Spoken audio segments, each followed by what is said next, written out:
and welcome back to another deep dive. I have to say, the energy in the studio today is a little different. Yeah, it feels different. Usually we're looking back at trends, things that have been slowly building, but today we're jumping on something that is literally barely 48 hours old. Fresh off the press. If you were watching the industry wires on Thursday, January 22nd, 2026, you might have seen a press release drop from CATL. The giant in the room. The absolute giant, for those of you who don't track the global supply chain daily, and I mean, who does, right? Right. CATL is the world's largest battery manufacturer. When they move, the tectonic plates of the entire auto industry move with them. And this announcement, the launch of the Tianxing 2 battery series, might just be the biggest shift we've seen in a decade. It really is huge. And I know battery launch usually sounds like, dry technical specs. Oh, yeah, energy density, cathode material. Things that make your eyes glaze over. Right. But this is different. This isn't just about a slightly better lithium battery. This is about the commercial debut of a holy grail technology we've been waiting for. Sodium ion. Sodium ion. And that is the mission for this deep dive. We're going to look at why this specific announcement right now signals the end of the, what's called the luxury era of electric vehicles. And the start of the mass adoption era. Exactly. And we're going to do it by unpacking the chemistry, the economics, and the logistics in a way that actually makes sense for your daily life. We really need to set the context first, though, because timing is everything here. Okay. CATL actually launched this Tianxing brand back in July 2024.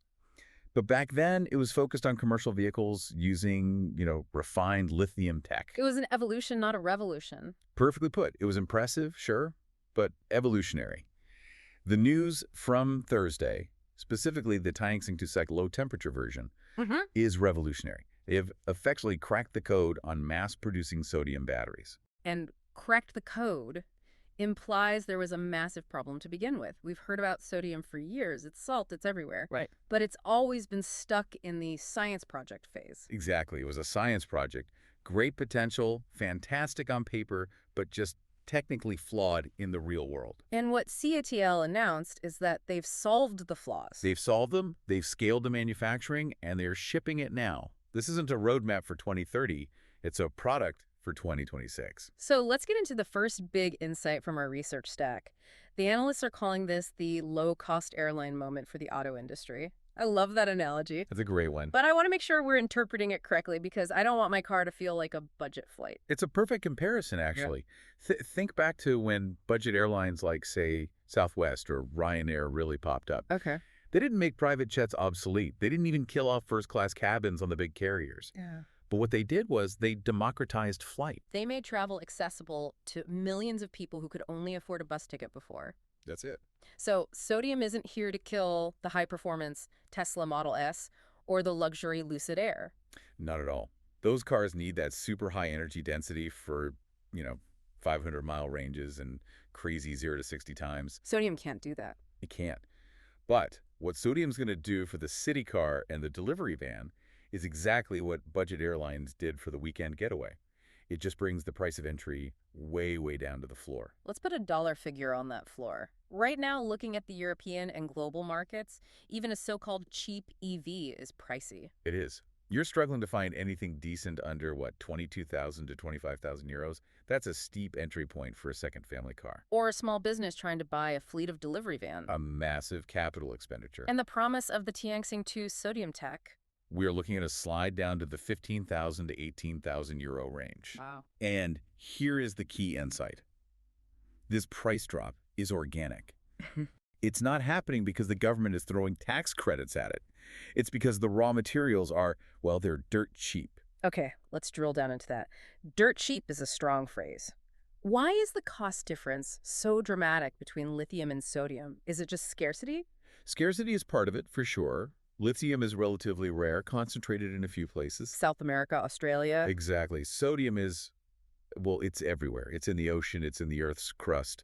It is over 1,000 times more abundant than lithium. 1,000 times. But the real savings come in the processing. So taking it from the ground to the actual battery? Precisely. Extracting lithium is complex, it's chemical heavy, energy intensive. Extracting sodium is roughly 1/20th of the cost. Wait, 1/20th? That's not a discount. That's a completely different economic model. It's staggering. And when you look at the cell cost, the actual cost to build the battery pack, that advantage just carries over. Okay, give us the numbers. So 2026 benchmarks. A high-performance lithium battery, NMC chemistry, is about $100 to $120 per kilowatt hour. That's in the luxury cars. Yeah. What about the cheaper standard, LFP? Lithium iron phosphate, or LFP, is the current budget king. That's sitting around $70 or $80 per kilowatt hour. So where does sodium land? The estimates for this new generation are landing at $40 to $50. That is practically half the cost of the current budget option. It fundamentally changes the math. The battery is the single most expensive part of an EV. About 30 to 40% of the total cost. Right, so if you cut that component cost in half, you don't just tweak the sticker price, you slash it. But we know price isn't the only barrier. If I buy a cheap car, I expect less range. But there's a specific pain point with cheap EVs that sodium claims to solve. Ah, yes. Winter anxiety. Winter anxiety. This is the second pillar of why this launch is so important. Anyone who has driven a standard LFP lithium car in freezing weather knows this pain. Oh, I've heard the stories. You wake up, it's minus 10 degrees Celsius. And your battery has basically locked up. The chemical reactions just slow right down. The electrolyte turns into molasses. Essentially, yes. Oh. The ions struggle to move. You lose 30, maybe 40% of your range immediately. You haven't even started the car yet. So you end up driving with the heater off, just shivering in your coat to save every electron. Which is miserable. Yeah. And for a delivery driver, that's not just uncomfortable, that's a business risk. Their livelihood depends on that van running all day. It's a deal breaker. It is for many fleets. But sodium chemistry just behaves differently. The electrolyte they use maintains its conductivity much better at low temps. The specs on the Tianxing 2 are genuinely impressive. What are they claiming? They claim it maintains 90% of its usable capacity at minus 40 degrees Celsius. Minus 40. That's not a cold morning in London. That's a survival situation in the Arctic. It's extreme. And at minus 30, it can accept a charge immediately.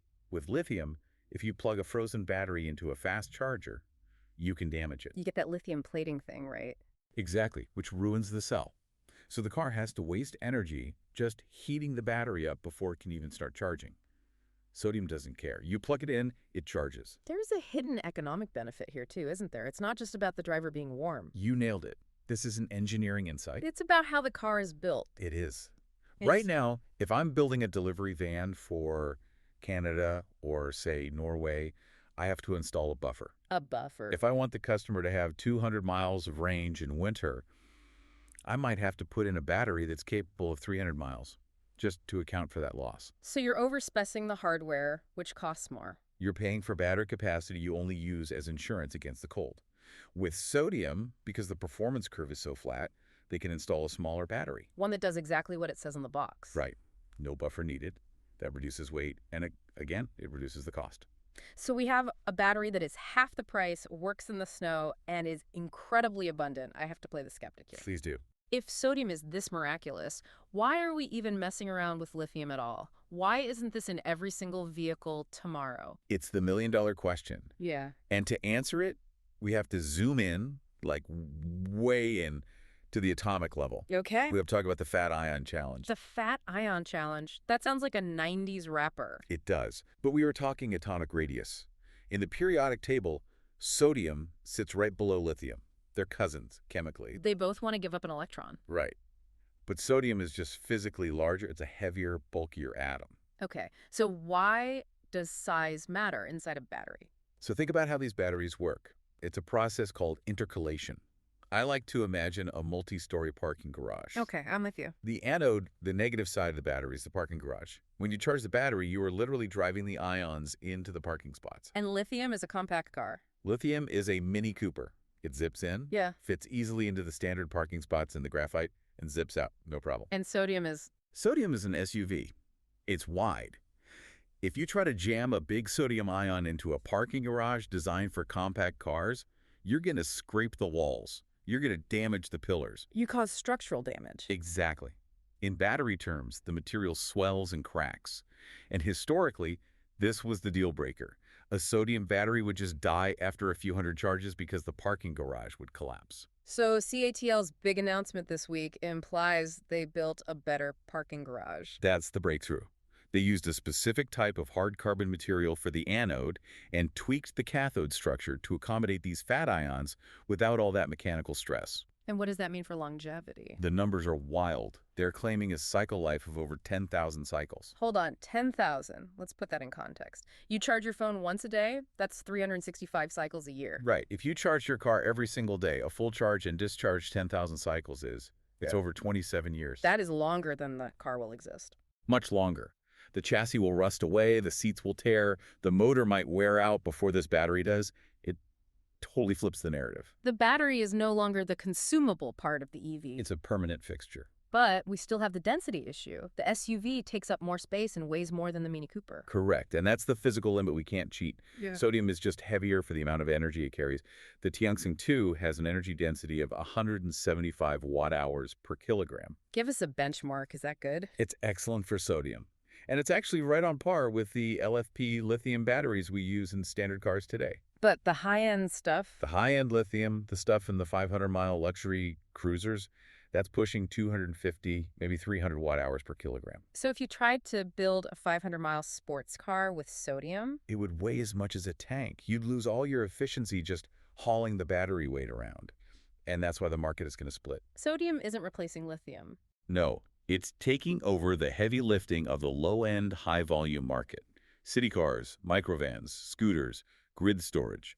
Lithium stays the king of performance and long-range travel. And speaking of long range, I think it's important to note that the launch on Thursday wasn't just the sodium battery. That's a great point. CATL released a whole family under the Tianxing second name. They did, and it shows they're covering all the bases.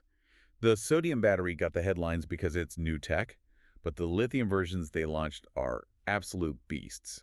I saw a mention of a long-range version that seemed aimed at big logistics. Yes, the 253 kilowatt-hour pack.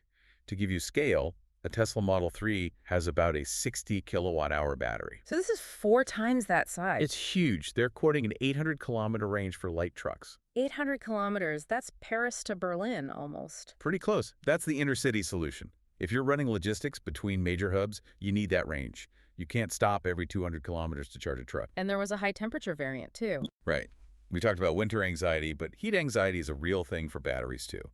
Extreme heat degrades lithium fast. So this one is for hotter climates. Exactly. It has Wow. aggressive liquid cooling designed for places like the Middle East or Australia, where a delivery van is idling in 40-degree heat all day. So they have a battery for the frozen north, the scorching south, and the long-haul routes. It's a complete ecosystem. And they all share the same safety DNA. CATL mentioned aircraft-grade thermal insulation across the board. The goal is no thermal propagation. Meaning if one cell catches fire, it doesn't spread to the next one? It contains the failure. But actually, while we are on safety, there is one feature of sodium batteries that is absolutely fascinating. Okay. It's a logistics game changer that almost nobody talks about. I think I know where you're going. The 0-volt capability. Yes, this is my favorite cocktail party fact for energy nerds. Lay it on us. So lithium batteries are divas. Even when your phone says 0%, it's not actually at 0 volts. It still has potential. It just shuts off to protect itself. Exactly. If you drained a lithium battery to absolute zero, you'd ruin it. The copper inside would actually dissolve. So a dead lithium battery is still electrically alive. It is, which makes shipping them dangerous. If a container of them gets crushed on a ship, you have a massive fire risk. Which is why shipping insurance for EVs is so expensive. Precisely. But sodium, you can drain a sodium-ion battery all the way down to 0 volts. Absolute zero. It becomes a brick. It becomes electrically inert. It's just metal and plastic. You can touch the terminals together. Nothing happens. No spark, no heat. You can ship them around the world with virtually zero fire risk. And when they get to the car factory, you just charge them up. You plug them in, apply current, and they wake right up. The chemistry is totally stable at 0 voltage. The logistical savings there must be immense. Lower insurance, safer warehousing. It removes so much friction from the supply chain. It's another reason this is all going to happen faster than people think. So let's look forward. We're in January 2026. This tech is now mass-produced. What do the next 24 months look like for you, the consumer? We moved from the lab promise phase to industrial reality. The supply chain is active now. I expect by the end of this year or early 2027, we're going to see a flood of new models. What kind of models? Think microvans for last mile delivery. Think entry-level city cars from the big players. Renault, Stellantis, definitely BYD and the other Chinese automakers. And this solidifies that market split you mentioned. It makes it permanent. If you want a status symbol or a road trip machine, you buy lithium.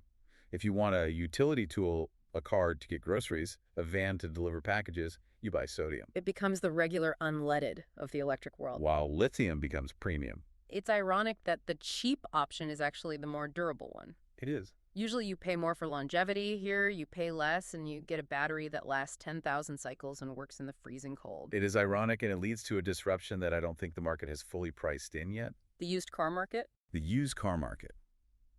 This is the provocative thought we wanted to leave you with. Okay, walk us through the scenario. It's 2028. Okay, it's 2028. You're looking for a used car. On one side of the lot, there's a 5-year-old lithium-powered hatchback. It's got 50,000 miles on it. The battery has degraded maybe 10%. It struggles in the winter. Right. And you're worried about how many years it has left. On the other side of the lot, for the exact same price as that used lithium car, you can buy a brand new 0-mile sodium-powered city car. With a warranty for 10,000 cycles. And it works perfectly in the snow. Which one do you buy? I buy the new sodium car every single time, no question. Right. So what happens to the value of that used lithium car? It plummets. It collapses. We could see a situation where the resale value of current entry-level lithium EVs just falls off a cliff because this new, cheaper, more durable tech makes them obsolete as a budget option. That is going to be a painful adjustment for a lot of people. It's going to be a wild couple of years. The economics of car ownership are being rewritten as we speak. Well, that is a lot to digest, from atomic structures to the resale value of your hatchback. But that's why we do this. Absolutely. And before we sign off, we have a specific request for this deep dive. We just want to say a massive, genuine thank you to you, the listener. Yeah, really. We know we threw a lot at you today. Intercalation, anode swelling, 0-volt discharge. It's dense stuff. Yeah.